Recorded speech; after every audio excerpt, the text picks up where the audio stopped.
देवभूमि हिमाचल में जहरीली शराब से कई लोगों की जान चली गई। मामला छोटी काशी कही जाने वाले मंडी का है। मंडी जिला के सलापड़ कांगू क्षेत्र में जहरीली शराब पीने के मामले में आज सुबह 2 और लोगों की मौत हो गई और ऐसे में मरने वालों का आंकड़ा अब 7 पहुंच चुका है। इस मामले की पुष्टि एसपी मंडी शालिनी अग्निहोत्री ने की है, लेकिन जब जनता टीवी अधिकारियों से संपर्क करने की कोशिश कर रहा है, जब सवाल हम जिले के जिम्मेदार अधिकारियों से पूछ रहे हैं तो फोन पर बात करने से साफ अधिकारी इनकार कर रहे हैं। कहना है कि ऑफिशियल स्टेटमेंट हमने दे दी है, इसके अलावा इस मुद्दे पर बात करने का समय हमारे पास नहीं है।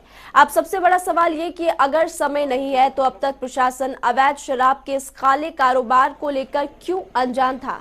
लोगों की जान जाने के बाद ही प्रशासन आखिर क्यों जागता है? क्यों व्यस्त रहने वाले अधिकारी गहरी नींद में सोए रहते हैं? क्यों, कब और कैसे? ये तमाम सवाल, लेकिन जिले के अधिकारी कुछ कहने के इच्छुक फिलहाल नहीं है, या फिर यूं कहें कि बच रहे हैं जनता टीवी के सवालों से, भाग रहे हैं अपनी जिम्मेदारी से। चलिए सबसे पहले आपको ग्राफिक्स के जरिए इस खबर की विस्तार से जानकारी देते हैं कि क्या है पूरा मामला। सुंदरनगर के सलापड़ में दरअसल लोगों ने जहरीली शराब का सेवन किया था। 17 जनवरी को ठेके के बजाय अवैध तौर पर शराब खरीदी थी। शारीरिक तौर पर परेशानी होने पर दरअसल 2 लोगों को अस्पताल पहुंचाया गया और बुधवार तड़के ही दोनों की मौत हो गई। इसके बाद जहरीली शराब के कारण 19 जनवरी को 5 की मौत हुई।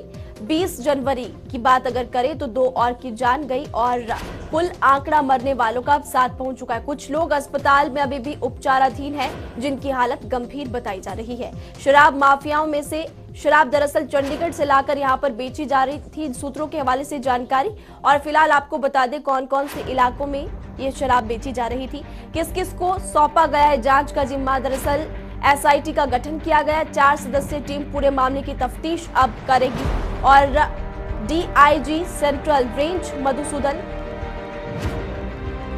एसपी कांगड़ा खुशाल चंद शर्मा, इसके अलावा आपको ये भी बता दें कि एसपी मंडी शालिनी अग्निहोत्री और जो चौथा सदस्य इसमें है SP crime CID Shimla Virendra Kalia को जांच का जिम्मा सौंपा गया। मृतकों के परिजनों को 8 लाख रुपए देने का ऐलान फिलहाल किया गया है। 4 लाख सरकार की तरफ से तो 4 लाख राशि जिला प्रशासन की तरफ से मृतकों के परिजनों को दी जाएगी।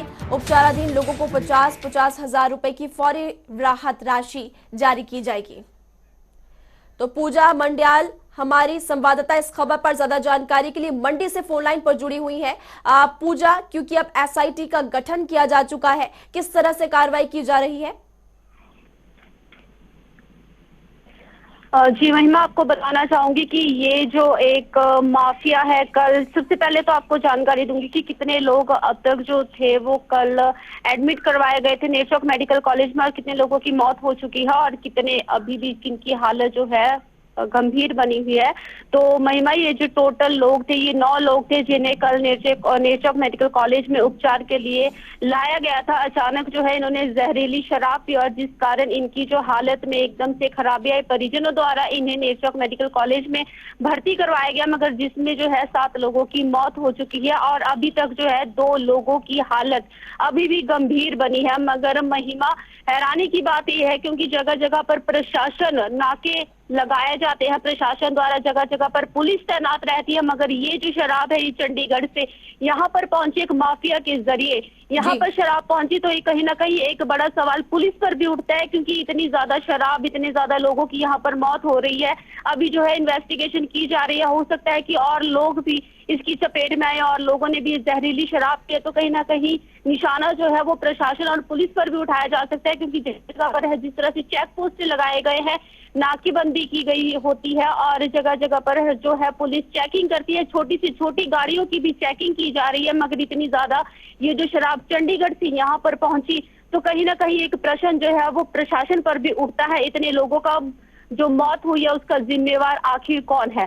प्रशासन बार बार इस चीज से भी टल रहा है। जिस तरह से हमने लगातार जो है बात करने की कोशिश की, चाहे वो मंडी पुलिस हो, हर एक अधिकारी से हमने बात करने की कोशिश की, मगर अभी तक जो है कोई भी ऐसा ना एसपी आपने ना कोई भी बिल्कुल ऐसे। सही कहा पूजा मंडियाल, और विस्तार से जानकारी दी। और हम भी लगातार प्रशासन को, इसके साथ साथ विधायक को संपर्क करने की कोशिश करें इस पूरे मामले को लेकर। सवाल जब उनसे पूछा जा रहा है तो चुप्पी साधते हुए, बचते हुए प्रशासन के अधिकारी फिलहाल नजर आ रहे हैं। इसी बीच हमारे साथ ब्यूरो चीफ विकास शर्मा भी जुड़े हुए हैं। विकास, बहुत बड़ी लापरवाही अगर कहें तो बिल्कुल सही, क्योंकि जब प्रशासन को पहले से इसकी भनक थी तो आखिर इस पर क्यों कार्रवाई पहले से नहीं की गई? क्योंकि तमाम जो लोग स्थानीय हैं उनका साफ तौर पर यह कहना है कि पहले भी इसकी शिकायत की गई, लेकिन प्रशासन की तरफ से अब तक कोई कार्रवाई नहीं की गई थी। बिल्कुल, देखिए, और खास बात यह है इसमें महिमा कि शराब जो है वो हिमाचल प्रदेश में आ जाती है, और ये शराब जो है, क्योंकि शराब माफिया सक्रिय है, विपक्ष लगातार हमलावर इसीलिए रहता है क्योंकि इस तरह के मामले जो है वो लगातार सामने आते हैं, सत्ता पक्ष को लगातार घेरती नजर आती है। लेकिन ये सच्चाई है कि इस तरह से शराब माफिया सक्रिय है हिमाचल प्रदेश में, क्योंकि बाहरी राज्यों से हिमाचल प्रदेश में शराब का इस तरह से अवैध रूप से आना। और हैरत की बात यह है कि जिला प्रशासन, पुलिस को कानों कान खबर नहीं होती। बॉर्डर पे तैनात जो पुलिसकर्मी हैं वो क्या कर रहे हैं, किस तरह के इंतजामात हैं, क्या वो जनता को मरने के लिए जो है वो राज्य सरकार इस तरह से छोड़ देती है? ये तमाम तरह के सवाल हैं जो आज खड़े हो गए हैं।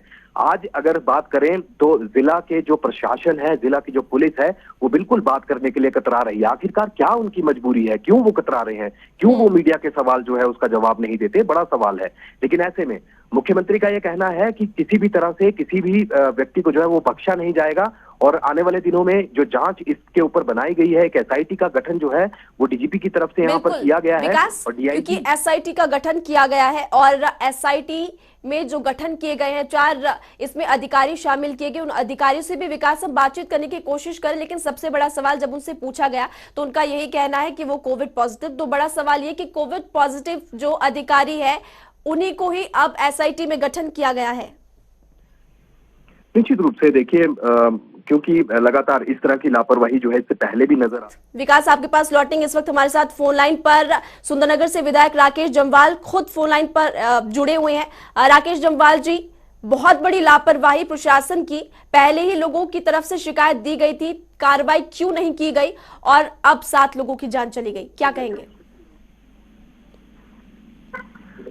हेलो राकेश जम्वाल जी, क्या आप तक हमारी आवाज पहुंच पा रही? जी जी जी, बताएं जी। नमस्कार। नमस्कार। 7 लोगों की जहरीली शराब पीने से मौत हो गई और प्रशासन हाथ पर हाथ धरे बैठे रह गया। पहले स्थानीय लोगों का कहना है कि शिकायत की गई थी, लेकिन शिकायत के बावजूद भी प्रशासन की तरफ से पहले कोई एक्शन नहीं लिया गया और अब 7 लोगों की जान चली गई। नहीं, पहले ऐसी कोई शिकायत शराब को लेकर नहीं आई थी, लेकिन दुखद घटना हुई है कि 7 लोगों की मृत्यु वहां पर हुई है। इसकी ठीक प्रकार से जांच भी हो रही है और दोषियों के खिलाफ कड़ी कार्रवाई भी की जाएगी। प्रदेश के मुख्यमंत्री जी ने स्वयं पुलिस विभाग, एक्साइज डिपार्टमेंट, डिस्ट्रिक्ट एडमिनिस्ट्रेशन को आदेश दिए हैं और इसमें कार्रवाई पिछले कल से ही शुरू हो गई है और कुछ लोगों को इसमें पूछताछ के लिए डिटेल भी किया गया है और जो जानकारियां मिल रही हैं उस जानकारी के आधार पर पुलिस और प्रशासन अपना काम कर रहा है। एसआईटी का गठन, ये बहुत राकेश जम्वाल जी, एसआईटी का गठन तो आपने कर दिया, प्रशासन ने एसआईटी का गठन कर दिया, लेकिन उन अधिकारियों को शामिल किया गया इस टीम में जो कि खुद कोविड पॉजिटिव है, कैसे वो जांच करेंगे? नहीं, मुझे ऐसा तो लगता नहीं है कि कोई जो इसमें इन्वॉल्व होंगे उनको एसआईटी में रखा गया है।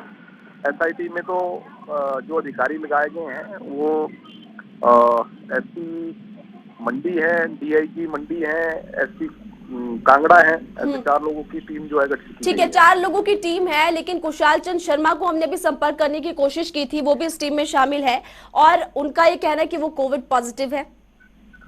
तो ऐसे अधिकारियों को इस टीम में शामिल किया गया जो खुद कोरोना पॉजिटिव है, कैसे वो जांच करेंगे? नहीं, मुझे इस बात की जानकारी नहीं है, लेकिन जो मैं यहाँ, आप लोग तो अब चैनल के लोग मेरे से बात करें, लेकिन मैं प्रत्यक्ष तौर पर यहाँ सारी घटना से जुड़ा हूँ और हर चीज को मॉनिटर कर रहा हूँ। प्रदेश सरकार से जो मदद लोगों की हो सके, जो अभी हॉस्पिटलाइज है उनकी मदद की जा रही है, उनकी वहां पर ठीक प्रकार से दवाई हो, ट्रीटमेंट हो, उसकी चिंता की जा रही है और जो घटना हुई है उस घटना में सरकार पूरी तरह से पारदर्शिता से काम कर रही है। ठीक है, मैंने जैसा सरकार कहा कि पूरी मुख्यमंत्री- पारदर्शिता के साथ कर रही है राकेश जम्वाल जी, लेकिन आप सवाल भी सुनिए कि जिसको आपने टीम में शामिल किया है, एसआईटी की जो टीम है, उस अधिकारी का साफ तौर पर यह कहना है उनको इस पूरे मामले के बारे में जानकारी है ही नहीं। खुशहाल चंद शर्मा का यह कहना है। मैडम पिछले कल एसआईटी गठित होती है शाम को, और आप आज सवेरे पूछ रहे हैं कि उनको जानकारी नहीं है। अभी एसआईटी में उनको शामिल किया गया है, वो एसआईटी आएगी, मौके पर भी आएगी, सारी ठीक है। बातें देखेगी, जांच करेगी, उसकी के बाद सारा पता चल पाएगा। चलिए, हम उम्मीद शाम करते को हैं कि SIT प्रशासन गठित होती है, SIT हम SIT उम्मीद शाम को करते हैं कि गठित होती प्रशासन है। पूरी गहनता से इस पूरे मामले की जांच करेगा और दोषियों पर सख्त से सख्त कार्रवाई जल्द से जल्द होगी। निश्चित तौर पर दोषियों पर कार्रवाई होगी इस पे। शुक्रिया इस तमाम चर्चा के लिए। तो आपको